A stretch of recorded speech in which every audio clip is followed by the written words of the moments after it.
the approach that I'm going to take tonight is break down every element of pulling, or like all the main ones, for everyone to go through and kind of think of, hey, am I doing this the right way? Can I improve this? What's the optimal technique in this scenario? So a lot of the info that I've gotten for tonight are from talking to various people. Em was giving me a lot of advice about what to do. Alex Shepard, if you know who he is, he does like a outside in pull that's really hard to field. And watching a bunch of videos, particularly in disc golf, which is different to ultimate, but in ultimate, like, pulling is essentially kind of throwing it really far, and that's what people are trying to optimize when they play disc golf, is just trying to get the disc as far as they can. So a lot of the things that you want to do in pulling, people have kind of mastered in playing disc golf and working out the techniques for that.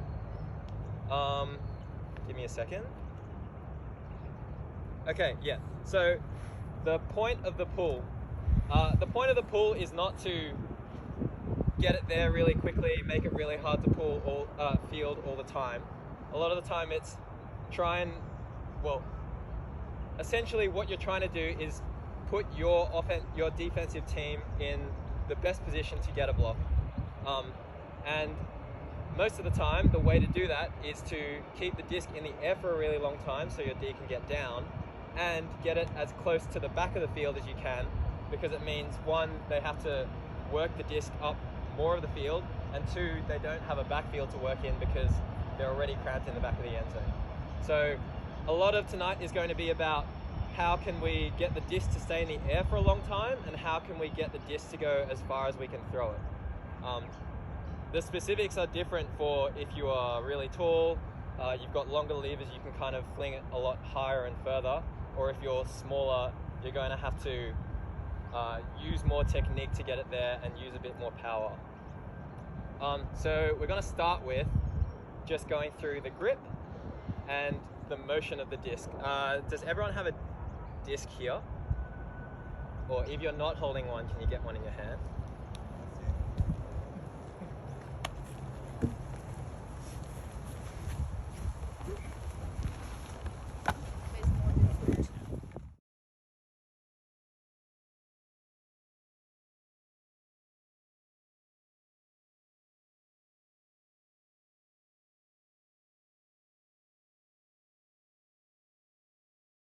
A lot of people have very different backhand grips, and I think that's a good thing.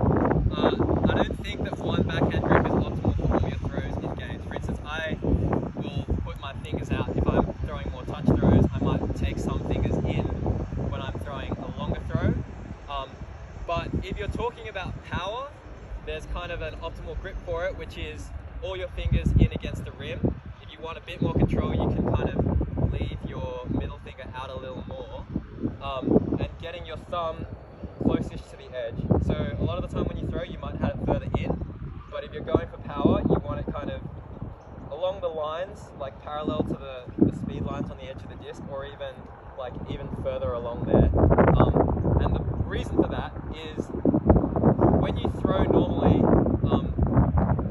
you throw outside in, you throw like touch throws, the disc kind of rotates in a different plane to the way that your arm moves. So if I throw a touch throw like this, the disc is rotating like that, and my arm is facing this way, and that is not quite optimal for getting as much power. When you're trying to get as much power as you can, you want the disc to essentially go along this plane, like the same plane as your arm should be the plane that your wrist is rotating in, and putting it in this grip essentially lets you do that as well as possible. So this is what we'll be trying to go for when we're doing our pulls. The next part is the pullback of the disc. So your backswing, when you throw pulls, is all about trying to get the disc to accelerate through your midsection where you're going to release it as quickly as possible. And the way that we do that is we try and get the disc going as far back as we can, and then pulling it through so that we have essentially the most amount of time to accelerate the disc from the back to the front, and when you release it.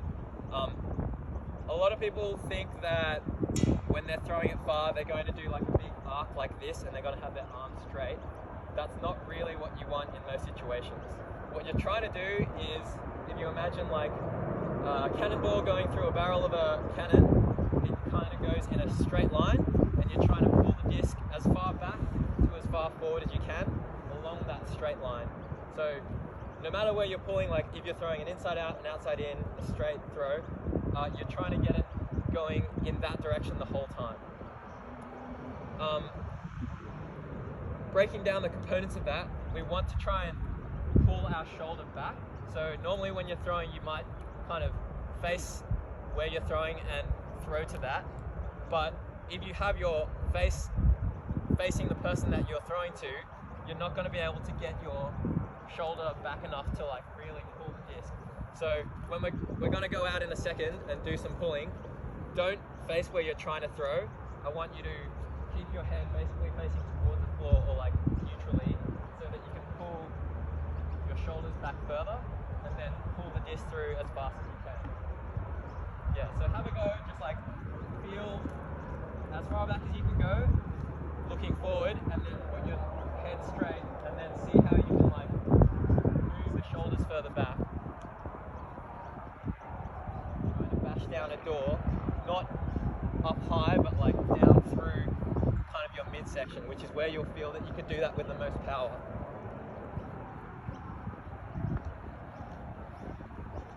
Right, cool. Let's go out and do a couple. There are kind of like 3 fields set up, 2 going this way, 1 going that way. You can go wherever you want. Probably do it in with a partner so that you can field each other's discs. And just have a go with those 2 things. So that's changing the grip, making sure your grip is right, and then pulling the disc as far back as you can, making sure your face is coming with the disc, and then pulling through as hard as you can. Flag is, with this pulling back motion and kind of like opening up the shoulders, like a thing that you don't want to do is, if let's say I'm throwing exactly in this direction perpendicular to this line, I don't want the disc to end up behind my body too much, because that means that if I'm throwing it in this direction, I literally have to like round my body and throw in an arc, because otherwise the disc is not getting between this spot and over there. And so that forces you to kind of round the shot, and it means that you're not pulling through in a straight line. So one of the things that you can think about and look at, like even with filming something, is see if you can see the disc, like see if the person you're throwing to can see the disc when you're pulling it back, because if they can't, then it probably means you've gone too far and you're going to be going around. Okay, the next part is the exciting stuff that I think we don't think about too much, but is pretty important for power. So the first thing is your run-up, or like how you approach the line when you're going to pull. I see a lot of people kind of run up in a straight line, and a couple of things I've heard is like people just running up in a straight line and pulling, and people trying to run in as quickly as they can so that they get a lot of pace coming through the line like this, and then throwing, and then losing their phones. It works for some people, and I think probably because they've just practiced a lot. But the problem with running straight through the line in the direction that you're throwing is that if you do this at the moment, you get put your legs like this and try and move your hips. You'll feel like you can move them, but you're not really moving them powerfully. If you get one foot in front of the other, you've kind of got an ass that you can just stick out. And that's like where you can get a lot of power through your throws, is your ass like going like this, where you push, and then if you're holding the disc, pulling through this motion as your butt is being stuck out. So especially like you see people when they huck backhands, people who can huck really good backhands, they don't throw like this, they throw like this, because they can get a lot more power out of that, as well as getting away from their mark.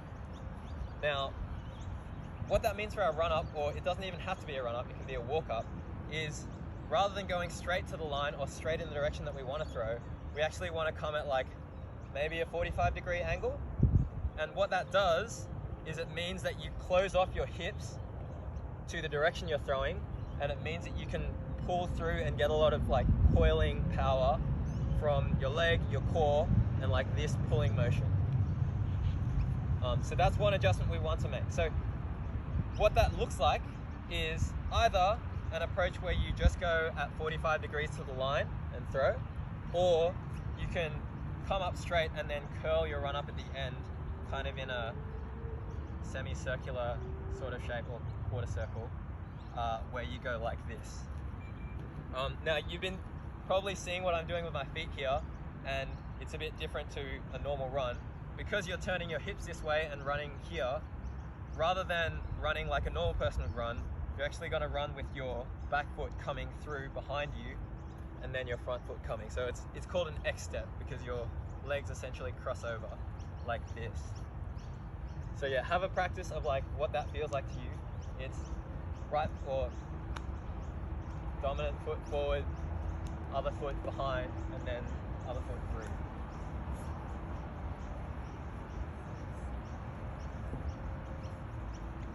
Yeah, so when we do this X step, the point is to close our hips off a bit to the direction we're throwing so that we can get power through here rather than have our hips open.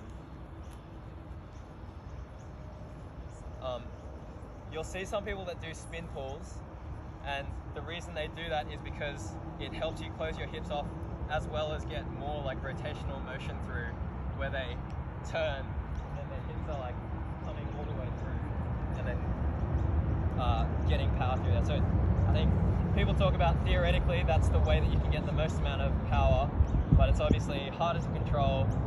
You have to do a lot of practice to get good at it. So for now we'll just stick to doing the X step. So to recap, you're doing an X step and you're coming in at 45 degrees to where you're throwing, and then you're pulling through from there. The second part of this is the advantage that we have when we pull is that we don't need to have a pivot foot.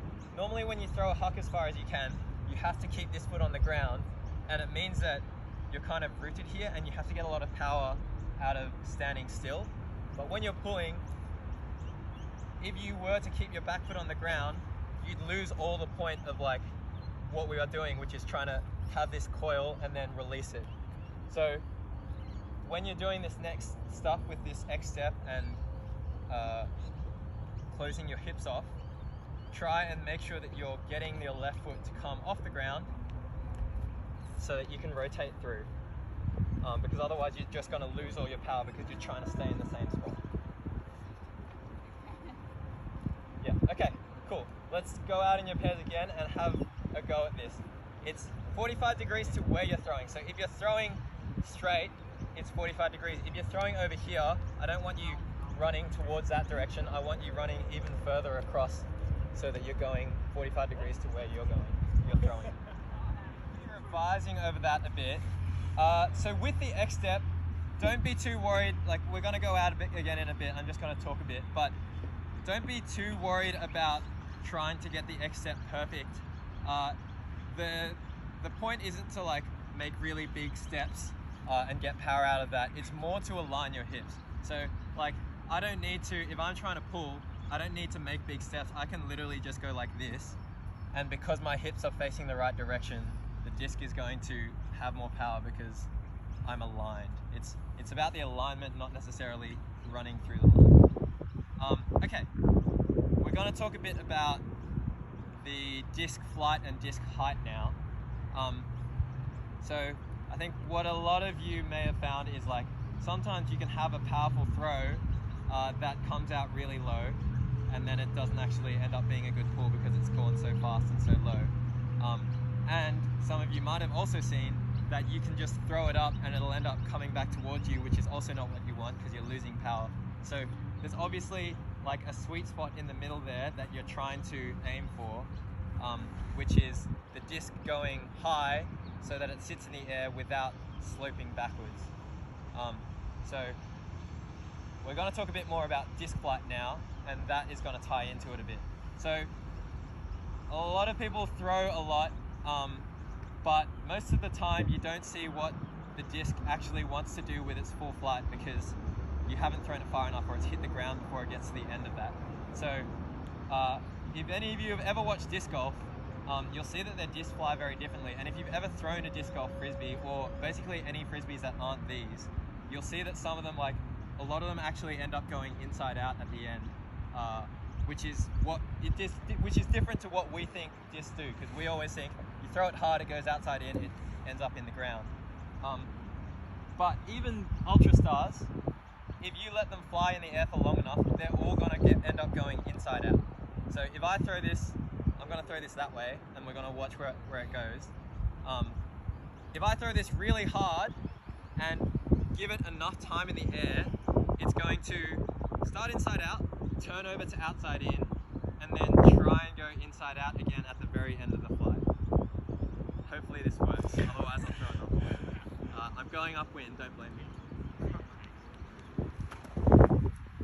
So it's trying to flatten out now, and then at the very end it didn't really get all the way through, but you saw it was kind of turning back the other way at the end. If I throw it even higher, I'll see if I can get it higher.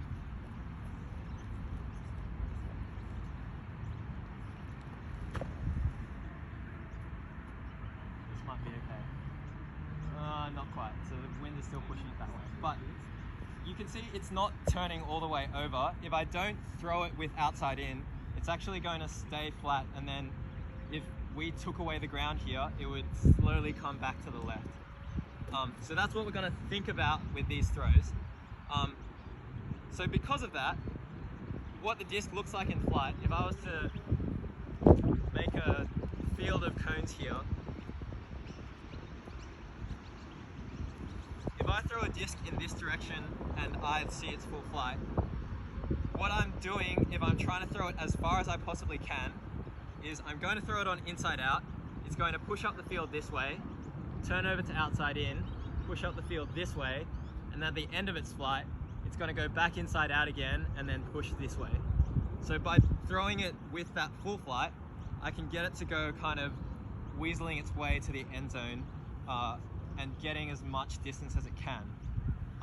You'll see a lot of pullers will throw like a full inside out pull, and that's great if you've got enough distance to go all the way, because you just send it up here and it comes back. Or other pullers who also have a lot of power will throw an outside in pull that comes in this way.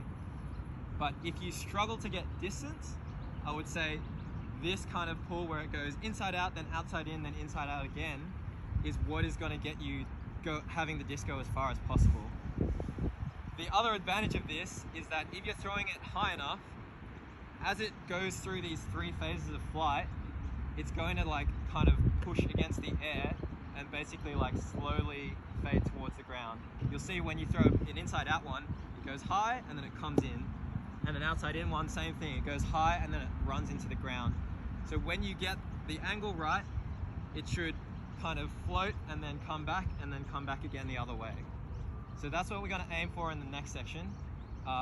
You're going to try and work out what angle you can throw it on so that it starts inside out, flattens out, and then doesn't like tip all the way over, it slowly comes back.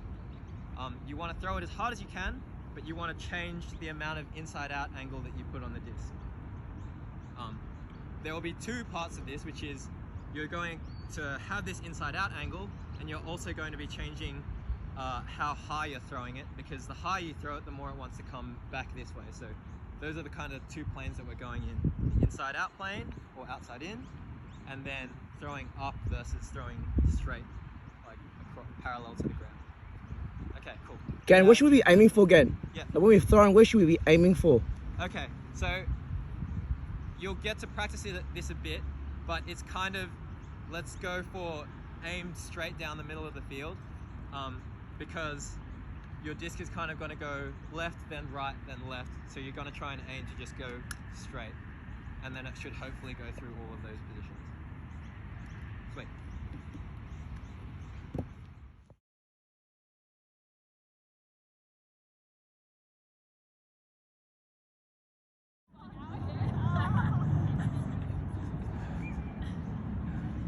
Alright, how did we go with that? Did people, like, how many people kind of got to see all 3 parts of the flight? Yeah? Yeah, cool. Yeah, so it's really hard. Every disc has a different amount of stability. So like when I say stability, I mean like its tendency to want to come back left at the end or want to turn over to the right. And when you get a new disc, like straight out of the packet, it's at its most stable, where it'll try and go back left. But if you were throwing with like multiple discs here, you'd see that like one of your inside out angles would work for one throw and it would just be completely different for another. So like when you're trying to practice this, you're going to have to make adjustments for the angles depending on which disc you're using, and it's all very subtle. And the more you practice, the more you'll be able to like get that one throw where, oh, it actually did perfectly what it was supposed to do. So in that sense,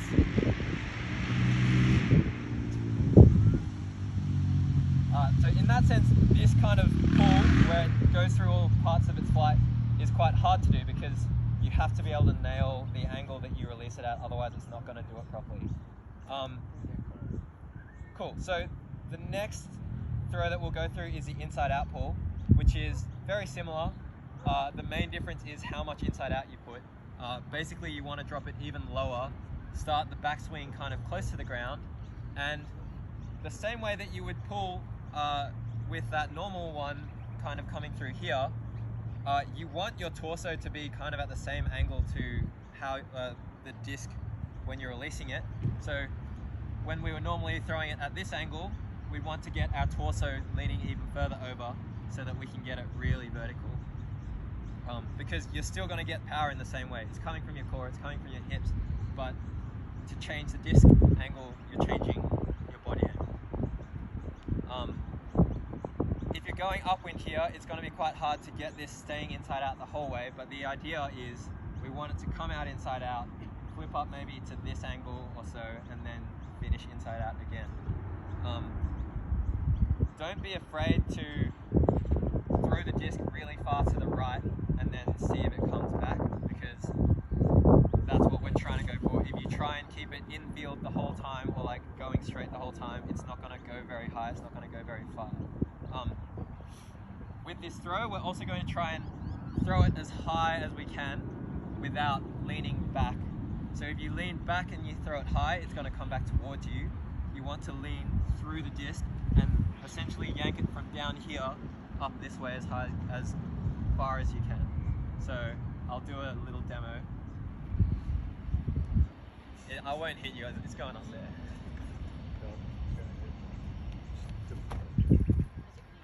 So you put it high and then you let it keep coming back to the left the whole time. So because we've got more inside out angle, while it tries to flip up to go flat and right, if you give it enough, it's just going to almost get there and then come back. Okay, cool. Let's get out in pairs. We'll make this one a bit quicker. Just have like 5 or so throws and then come back. With those inside out ones, the footwork was maybe a little bit different to what the other one was, or at least the angle that you were releasing, you were running up. Tell me this.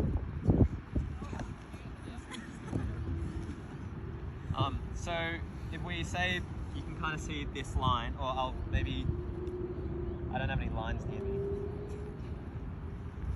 The line of these two discs.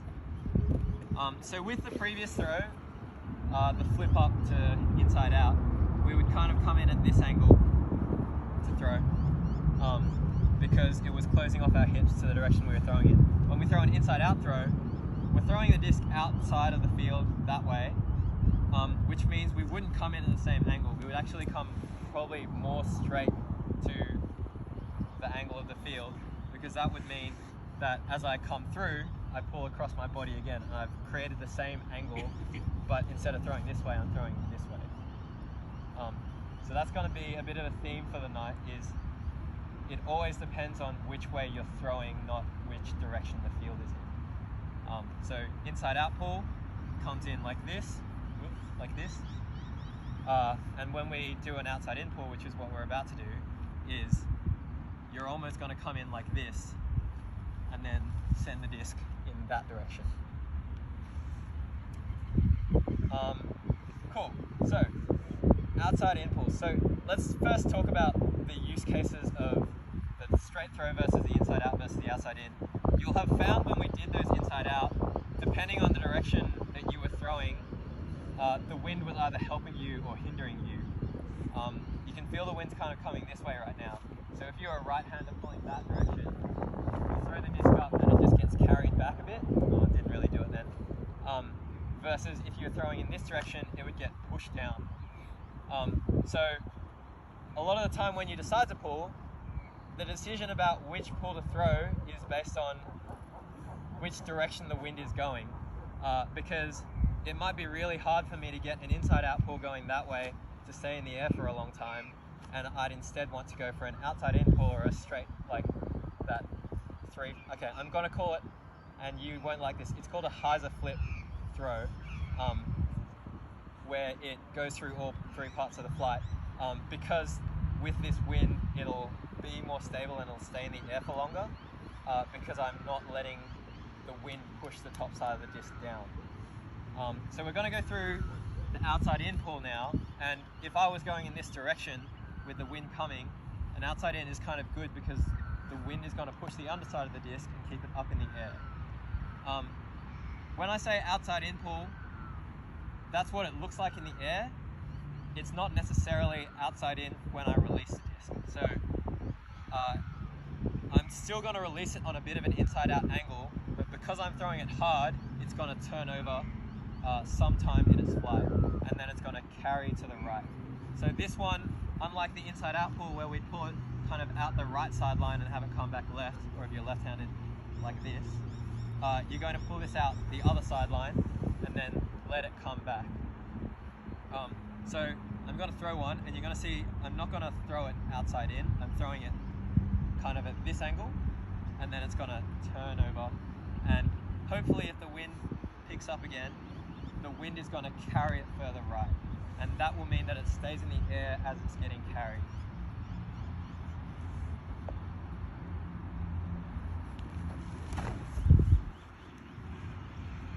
The air's kind of like pushing it up, and so when I'm pulling in this direction, it's kind of a lot better to throw an outside in pull because it's going to get pushed up rather than pushed down, which means it's just going to stay in the air for longer than if I threw it inside out. Do people want to practice that, or do we want to go through to the next bit? The next bit is, actually, I'm going to do the next bit now because it's similar in that it's also outside in, and you can practice both. So the next bit is blade pulls. So if you've ever watched Alex Shepard pull, he's probably the only person that I've ever seen do this. But he throws this outside in pull, and it comes in really fast and is really hard to field, and is usually kind of aimed towards the like shins or ankles of the people that are fielding the disc on the other side. So I talked to him about it, and I was like, what are your big tips for this? Because not many people do it. And so the things he told me were, well, let me give a demonstration of what it looks like.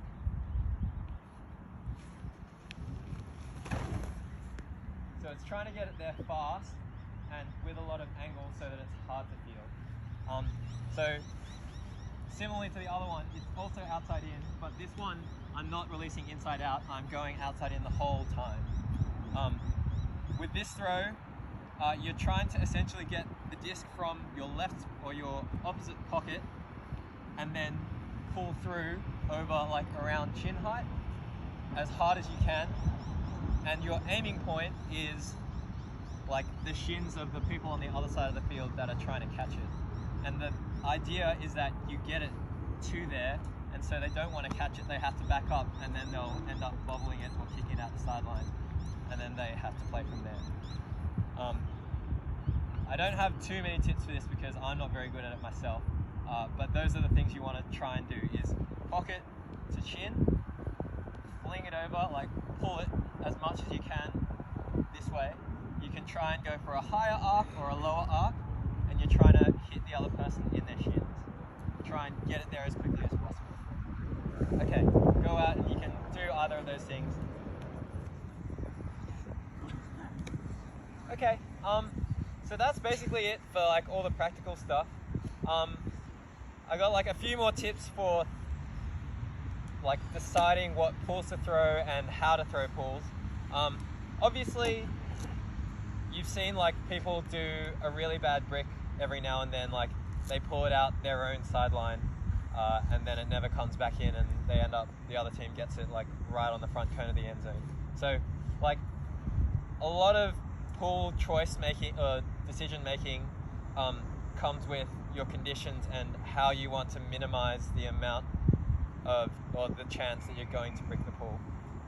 So if I was throwing an inside out pool like on this field, and I had a lot of distance, I would probably pull it from closer to this side of the sideline than the other side, because then the disc is flying over the field for as long of its flight as possible. So even if I brick it, it's going to be like down there, rather than if I pulled from that sideline, sent it out, it would come back in over there. Same with the outside in. Like, if you don't trust it or the wind is not good, you don't want to be pulling it from this sideline. Once you get more experience with your pulls and you know exactly how much it's going to come back, that's when you can try and go maybe from that side, because it means the disc isn't going to have to fly as far to get to the other end of the field. But as you're going through progression of like pulling in games, think about that a bit of, you don't want to disadvantage your team. The whole point is to get as much advantage as possible. The other thing is, think about your conditions. I mentioned it before, like if you've got a crosswind, think about which wind is going to lift the disc and which one's just going to push it down into the ground, because that's going to be important. And like the cardinal sin in pulling downwind is don't brick it, because that means that the other team gets essentially a free like 20 meters less that they have to work it upwind to score.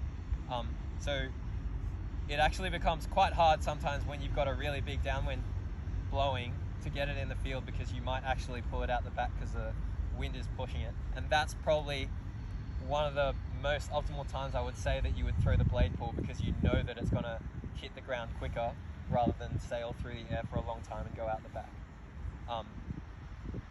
The blade pull is like really good if you can get it to the other end zone on the full, because it's hard to field. But if you can't, it's probably like quite easy, because it'll bounce like at their brick mark. Someone will just stop it and then they'll get the disc moving before you get there, because it doesn't stay in the air for long. So the applications of it are really that downwind pull, and otherwise only if you can really get it there in the air so that it's hard to field. Okay, that's pretty much it from me. You're welcome to keep pulling on these fields or do anything you want on these fields until 9:30, because that's when the lights go off. Does anyone have any questions or things they want elaborated?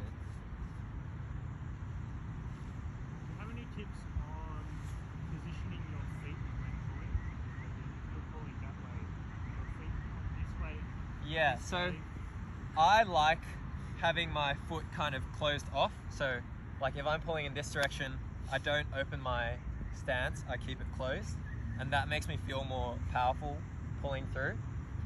But what's going to happen when you pull is not that your foot's going to stay there, it's actually going to want to rotate if you're doing it right, because you're going to be rotating through. And so you're going to kind of pivot on like the ball or the middle of your foot as you do it.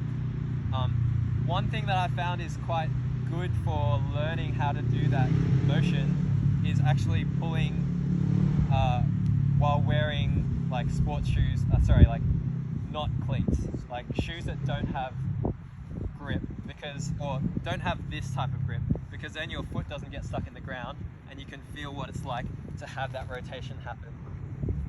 Because I think a lot of the time when we like pull practice, we throw it more like we throw our game hawks, and that's because our foot feels like it's stuck in the ground. So have a play around with that, see how you can get power from your rotation rather than having your foot rooted. Anyone else? What pull do you pull for just a straight upwind and hard upwind? Yeah, so when I'm going straight upwind, if I can't get it all the way there,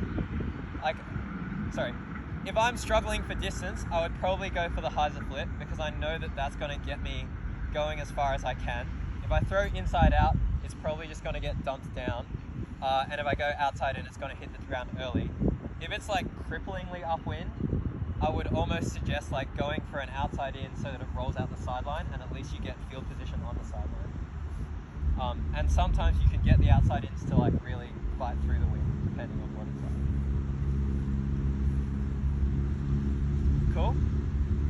Alright, thanks for coming tonight. I really appreciated having you all around. This is the first time we've done like a pulling workshop, and the whole idea was because no one really ever gets to like practice, or people practice pulling, but no one really knows what the best thing to do is at all times. And so we're trying to get better as a community at learning how to pull and doing the right things. So yeah, thank you for making it. Thanks, gang. Thank you.